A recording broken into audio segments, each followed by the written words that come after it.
எலிமருந்தால் சென்னை குன்றத்தூரில் 2 குழந்தைகள் மூச்சு திணறி உயிரிழந்துள்ளனர். அண்மை செய்தியாக பார்த்துக் கொண்டிருக்கிறோம். கிரிதரன் என்பவர் வீட்டில் எலி தொல்லை அதிகம் இருந்ததால் எலிமருந்தை அவர் அங்கு வைத்திருக்கிறார். இதில் மூச்சு திணறி 2 குழந்தைகள் உயிரிழந்துள்ளனர். விவரங்களோடு செய்தியாளர் நவீன் இணைந்திருக்கிறார். என்ன நடந்தது நவீன்? குன்றத்தூர் அருகே தனியார் அடுக்குமாடி குடியிருப்பில் வசித்து வருவர் கிரிதரன், பவித்ரா தம்பதி. இருவருமே தனியார் வங்கியில் நல்ல பொறுப்பில் வேலை செய்து வருகின்றனர். இந்த நிலையில் இவர்கள் வசிக்கின்ற இந்த அடுக்குமாடி குடியிருப்பில் அதிகப்படியான எலி தொல்லை இருந்ததாக தெரிகின்றது. இதனை ஒழிக்கின்ற வகையில் அவர்களது அறையில் பல்வேறு பகுதியில் இந்த எலி ஒழிப்பான மருந்து வைத்திருக்கின்றனர். இந்த மருந்து ஒரு கட்டத்தில் அந்த மருந்தின் வேதிப்பொருளானது இந்த காற்றில் பறந்து அந்த அறையில் இருந்த 4 பேருக்குமே மூச்சுத்திணறல் ஏற்பட்டிருக்கின்றது.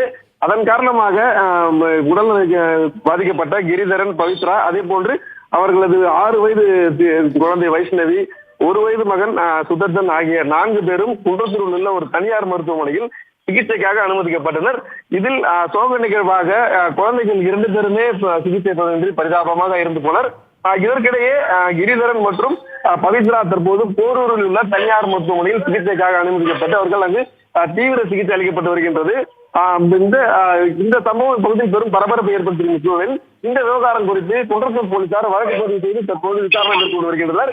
எலி ஒழிக்க தற்போது இந்த குழந்தைகளின் உயிரை சோகத்தை ஏற்படுத்தியிருக்கின்றது. ஆனந்தி, நவீன்குமார், வீடு முழுக்க அவர் எலிமருந்து வச்சிருக்காரா என்ன அப்படிங்கறது நமக்கு தெரியல. ஏன்னா எலிமருந்தின் நெடி காற்றுல பரவி 2 குழந்தைகள் உயிரிழந்திருக்கிறாங்க. நவீன், வீடு முழுக்க அவர் எலிமருந்தை வச்சிருந்தாரா? நிச்சயமாக 2 குழந்தைகள் வீட்டில் இருக்கும் சூழலில் எலி தொல்லை காரணமாக குழந்தைகளுக்கு வைத்திருக்கின்ற உணவு உள்ளிட்ட நிறைய தொல்லை செய்து வந்ததாக தெரிகின்றது. இதன் காரணமாக வீட்டின் பல்வேறு பகுதியில் குறிப்பாக தனியார் அந்த பெஸ்ட் கண்ட்ரோல் ஏஜென்சி தொடர்பு கொண்டு வைத்தாரா அல்லது இவரே வைத்தாரா என்ற கோணத்திலும் தற்போது குன்றத்தூர் போலீசார் விசாரணை மேற்கொண்டிருக்கிறார்.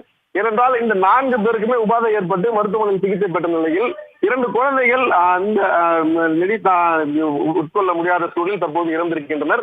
அவர்கள் 4 பேருக்குமே மூச்சுத்திணறல் ஏற்பட்டுதான் முதற்கட்டமாக அந்த குன்றத்தூரில் இருக்கக்கூடிய ஒரு தனியார் மருத்துவமனையில் அவசர சிகிச்சைக்கு அனுமதிக்கப்பட்டனர்.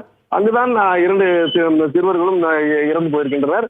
தற்போது இந்த கணவன் மனைவி தம்பதி ஆகியோர் போரூரில் உள்ள தனியார் மருத்துவமனையில் சிகிச்சைக்காக அனுமதிக்கப்பட்டு வருகின்றனர். இந்த விவகாரம் தொடர்பாக குன்றத்தூர் போலீசார் சம்பவ இடத்தில் விசாரணை மேற்கொண்டு வருகின்றனர். ஆனந்தி, குழந்தைங்க கைப்படுற மாதிரி எலிமருந்தோ இது போன்ற விஷயங்கள்லாம் வைக்கக்கூடாது அப்படின்ற அது தொடர்ச்சியா அறிவுறுத்தலும் சொல்லப்பட்டுட்டு தான் இருக்கு. இப்ப இந்த எலிமருந்தால 2 குழந்தைங்களோட உயிர் போயிடுச்சு.